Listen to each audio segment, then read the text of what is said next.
Voilà. Je voulais montrer comment il fallait s'occuper des frelons asiatiques.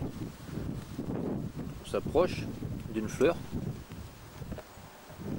On claque des mains comme un moustique. Voilà. Là nous sommes à Bordeaux Nord, à 7 km à peu près du pont d'Aquitaine. Et il y a quelques frelons asiatiques que j'essaie de tuer. On va voir un autre. Je vais le tuer celui-là.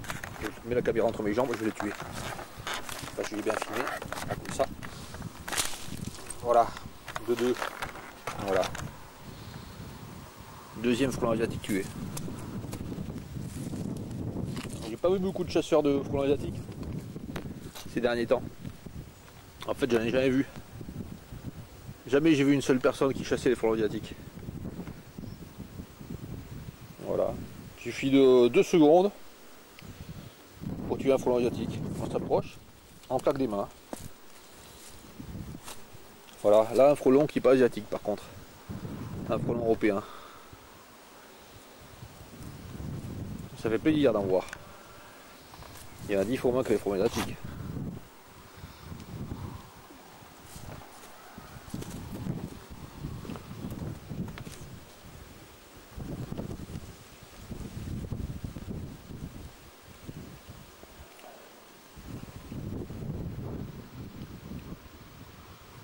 Ah, petit papillon, qu'est-ce que c'est ça?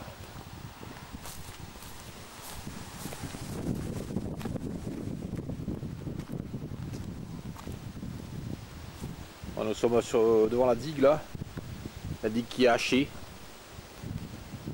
On voit que les orties sont progressivement remplacées par des graminées. Nous avançons le long de la digue. La Garonne est de ce côté, à droite, à 200 mètres environ. Donc voyons que cette digue a été broyée. Il y a un tracteur qui est passé il n'y a pas longtemps dessus d'ailleurs. On voit des traces là. Donc ça a été broyé cet été. Pour cette raison, tous les orties sont très bas, très petits, en ce 20 octobre 2013. Là, c'est un fossé qui se remplit d'eau à chaque fois que la marée de la Garonne est haute. Donc c'est un lieu très humide ici. Donc la digue elle est rasée sur des kilomètres en fait ici là, sur le bord de la Garonne. Je sais même pas jusqu'où elle est rasée. Voilà, là on voyait les guêbles qui repoussent. Elles sont minuscules. Hein. Le 10 octobre elles devraient être extrêmement grandes maintenant. Et avoir fait les graines. Là elles repoussent tant bien que mal. Là bon c'est les dernières qu'il y a là, à force d'être hachées chaque année. L'année prochaine, elles ne repousseront certainement plus. On voit que tous les orties ont été remplacés par ces crucifères. Bon, c'est pas mal qu'il y ait des crucifères, ça permet à beaucoup de papillons de vivre. Le problème, c'est qu'une fois que les chenilles seront en plein développement sur les crucifères qu'il y a ici, l'année prochaine, au printemps, ils vont tout couper, ils vont tout raser. Ils vont tout broyer, disons. Ah, Robert le Diable. Magnifique. Voilà la guêble telle qu'elle est le 20 octobre 2013. Voilà. Stade de fruits. Des jolies plantes. La tige rouge. Et voilà ce qu'il y avait là sur ce talus là. Sur cette digue. Ben, tout a été rasé. Donc bon voilà comment c'est maintenant. Ça serait plus joli s'il y avait ça. Et surtout, c'est un travail qui a été fait inutilement. Et même un travail extrêmement nuisible pour la faune. Pour remarquer que nous sommes dans un endroit totalement sauvage. Ici, des engins pénètrent ici et viennent bousiller toute la végétation sur des centaines et centaines d'hectares. Pour rien encore. Pareil dit aussi. Alors là, les engins de passage qui broient l'herbe blessent les arbres qui sont sur le côté. Sur ces blessures viennent se mettre des cérambycidés qui vont se nourrir de l'arbre. L'arbre extrêmement blessé, dont les branches sont cassées par les engins, finit par mourir. Suite à ceci, l'engin revient. Pour quelle raison, je ne sais pas. Il y a de la terre qui se trouve au pied de l'arbre. Donc les cérambycidés qui se nourrissent du bois mort ont du mal à sortir. Donc ça favorise leur mort. Toutes les actions ici favorisent la mort. Mort de l'arbre, mort des cérambycidés, mort des insectes qui se nourrissent des végétaux. Il n'y a que de la mort ici. Du fait du passage de ces engins qui broient tout. On peut remarquer la différence d'évapotranspiration végétale entre l'endroit où c'était broyé, où il reste quelques petites ièbles minuscules. Là, il n'y a presque rien comme végétaux ici, là, sur ce bord. Et l'endroit où c'est laissé intact, où les ièbles sont en pleine photosynthèse en fait maintenant là.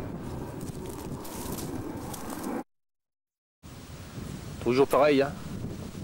De graves blessures occasionnées sur les frênes.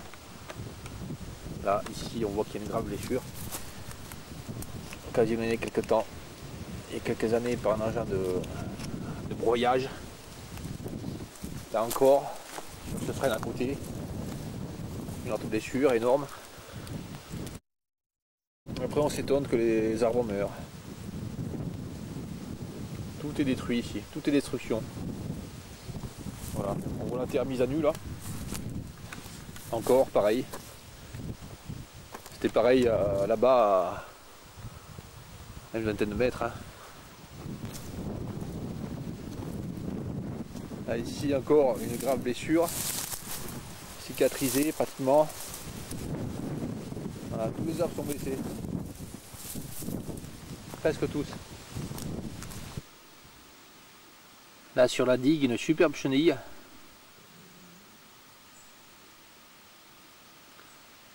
Je sais pas du tout de quel papillon ça peut être. Elle est de belle taille. Hein.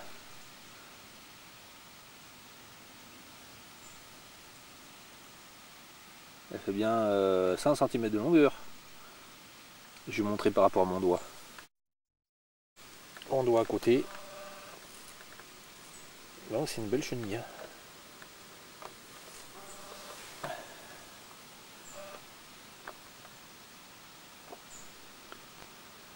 Sur ces plantes là, je sais plus comment ça s'appelle, dont les feuilles ont des aspérités, des aspérités pointues. Donc ceux qui font actuellement là, ce 20 octobre, quand ils continuent à broyer les talus partout en Gironde, c'est ça qui détruisent ces chenilles là, entre autres. Et donc ils détruisent ces papillons.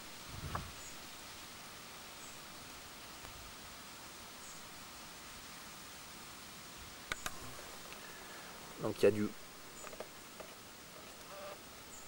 y a du noir, du orange, le ventre est verdâtre et le dessus est gris.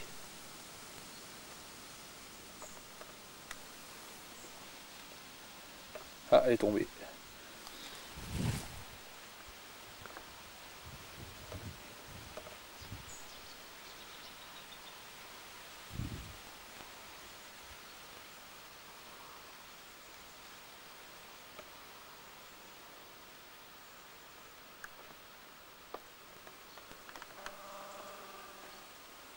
Voilà.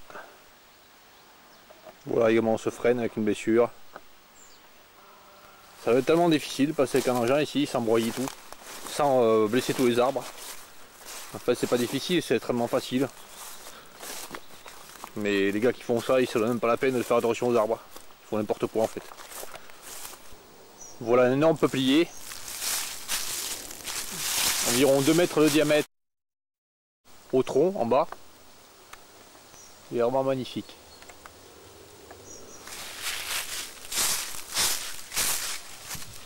On voit comment deviennent les branches mortes quand elles ne sont pas taillées, voilà. Elles sont mortes, elles restent comme ça. Après elles tombent. C'est très bien, comme ça. 30 mètres plus loin, un platane. Laissé à l'état sauvage. Et qu'est-ce qu'on voit sur ce platane?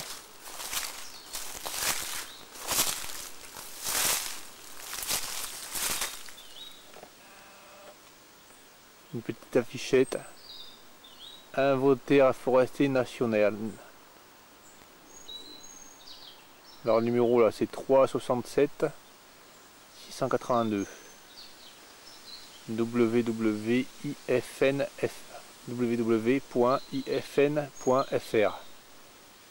Voilà, bon, ça a strictement aucun intérêt cet arbre. C'est un platane classique. En fait un platane qui n'a pas été taillé. Voilà, c'est hyper courant ces arbres. Il n'est pas de taille exceptionnelle non plus. Donc inventaire forestier national. Ça sert à rien d'inventorier un arbre comme ça, qui n'a strictement aucun intérêt. L'autre qui est plus loin là-bas, le peuplier là, qui est derrière là, qui fait 2 mètres de diamètre au sol, de tronc. Lui il aurait été répertorié, j'aurais dit c'est bien, pourquoi pas, mais celui-là ça n'a vraiment aucun intérêt, c'est débile. On va voir le numéro qui est écrit là. En plus, le clou cache le numéro. Ah ouais, alors c'est 327. Ah, c'est 327, je crois bien.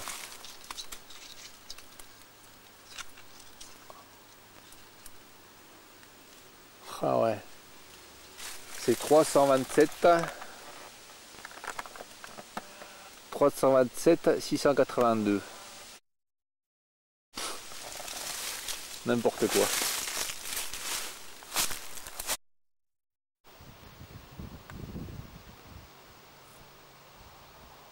Bon, il y a encore beaucoup de soucis sur les fleurs. En ce 20 octobre. Bon, par-ci par-là, on en voit. Il y en avait beaucoup plus il y a 15 jours. Bon, allez, 3 fois plus. 3-4 fois plus. Il y a aussi des pyrides, comme celle-là.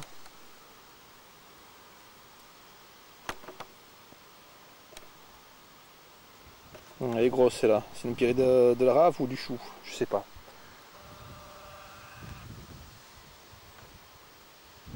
Il y a encore beaucoup de papillons donc. En ce 20 octobre.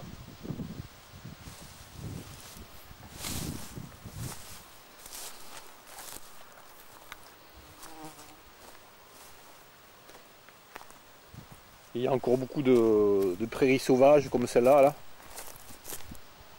Enfin de prairies. Endroits sauvages comme ici là, qui sont broyés en ce 20 octobre. Enfin pas aujourd'hui, mais c'est un dimanche, mais en semaine. On voit des engins qui viennent dans un endroit sauvage comme ça et qui broient tout. Voilà.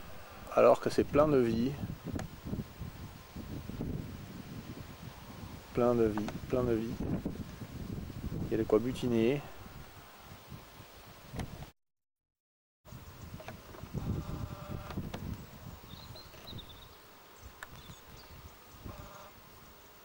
Bon, il a pratiquement pareil, pratiquement autant de soucis. Alors, une belle dame là un souci, là une pyrite de la rave. Donc il y a plein de papillons. C'est riche encore, ce 20 octobre.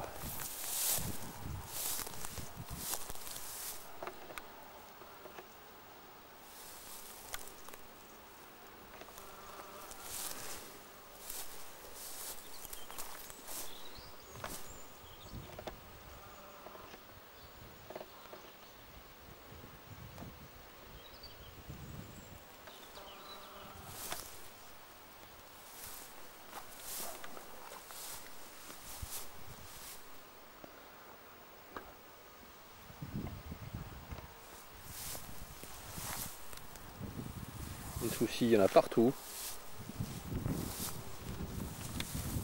Tous les 2 mètres.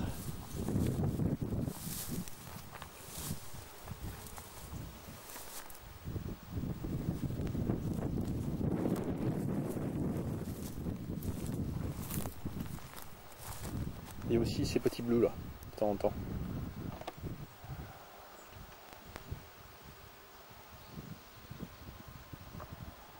Il faudrait que je le filme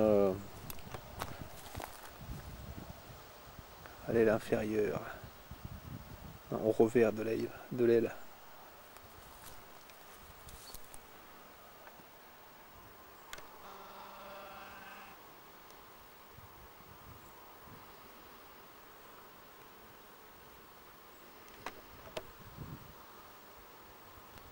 Voilà, ce polyomatiné bleu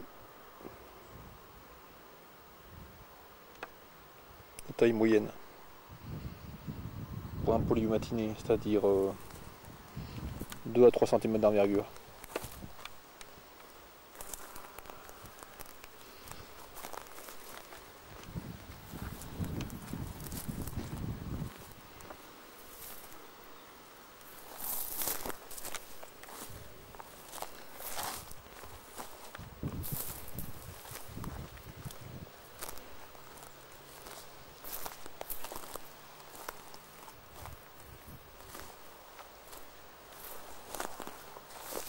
Cuivré commun là-bas.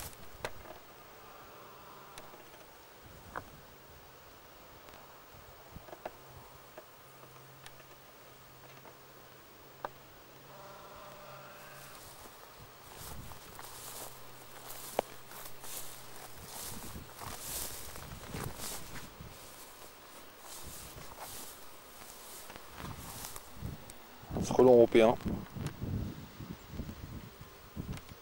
Voilà, donc c'est très riche. Pas d'espèces rares, mais bon. Il y a beaucoup de papillons ici.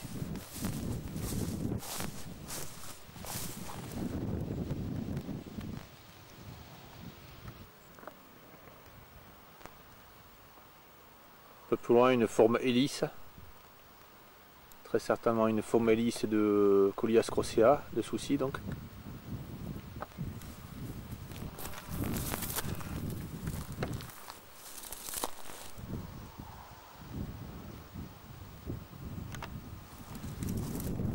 Il y a 15 jours, il y avait beaucoup plus de formes hélices. Maintenant, ce sont les formes crocea, les formes oranges donc, qui dominent.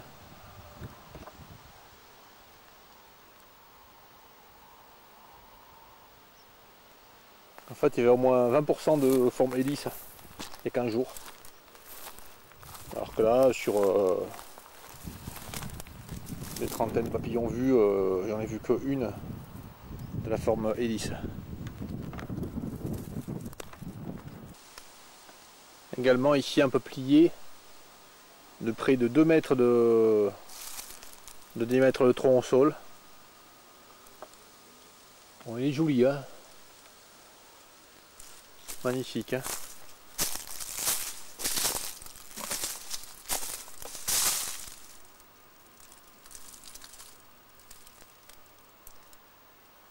Beaucoup d'escargots sur le tronc.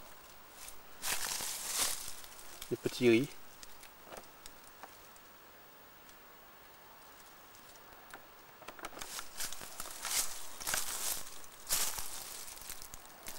Voilà un peuplier commencé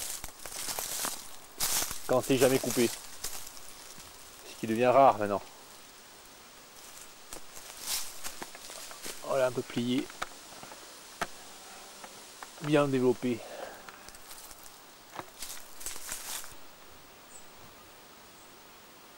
Beaucoup de petits gris aussi sur les yèbles là, qui n'ont pas été broyés au bord de la digue. Voilà ici là, sur cette yèble par exemple. Un joli petit gris.